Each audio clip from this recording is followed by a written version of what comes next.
Salam, bugün mən sizlərə MyGovid.az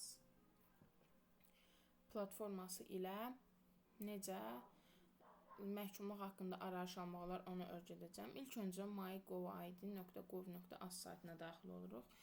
Daha sonra bu hissədən daxil ol düyməsi gəlir həmişə. Mən indi daxil olmuşam deyə mənim adım, soyadım və profil şəklim gəlir. Daxil ol vurduqdan sonra daxil oluruq həmişəki qaydada. Daxil olduqdan sonra şəxsi kabinet bölməsinə daxil olaraq MyGov düyməsini seçirik.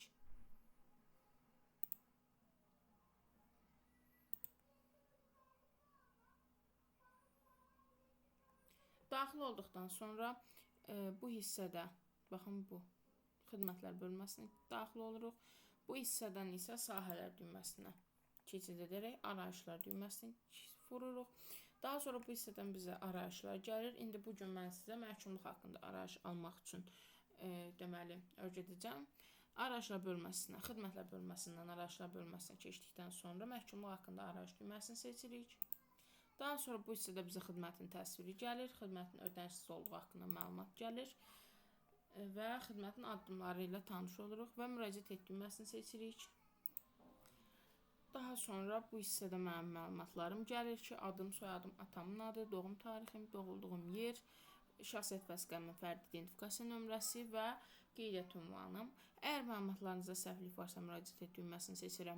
Səhv məlumatınızın düzəlmək üçün müraciət edə bilərsiniz. Amma mənim heç bir məlumatım səhv olmadığı üçün, yəni bütün məlumatlarım düz olduğu üçün birbaşa göndər düyməsini seçirəm. Daha sonra sizin məlumatlarınızın təhlili üçün 12 saniyə gözləməyiniz xahiş olunur. Gördüyünüz kimi 12 saniyə gözlədikdən sonra avtomatik olaraq sizin sənədiniz hazır olur. Bu hissədə sizin yenə də adınız, soyadınız, atanızın adı, müraciətinizin nömrəsi və müraciətinizin tarixi çıxır ki, gördüyünüz kimi mən bugün müraciət etmişəm. Daha sonra bu hissədən arayışı yükləyə bilər, yəni arayışa baxa bilər. Bunu hər hansısa bir qurumla paylaşa bilər. Xidməti qiymətləndirə bilərsiniz. Xidməti qiymətləndir düyməsini seçərək 5 ulduz üzərindən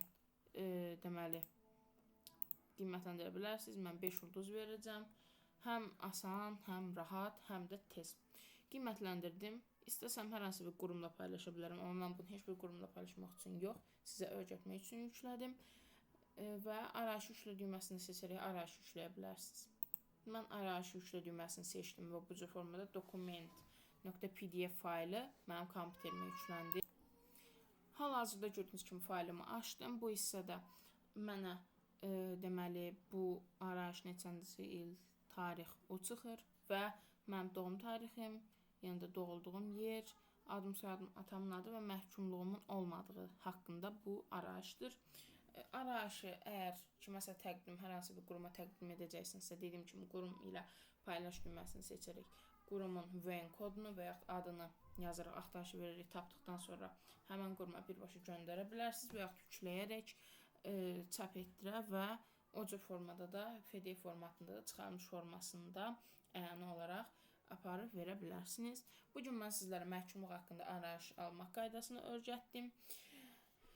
Əgər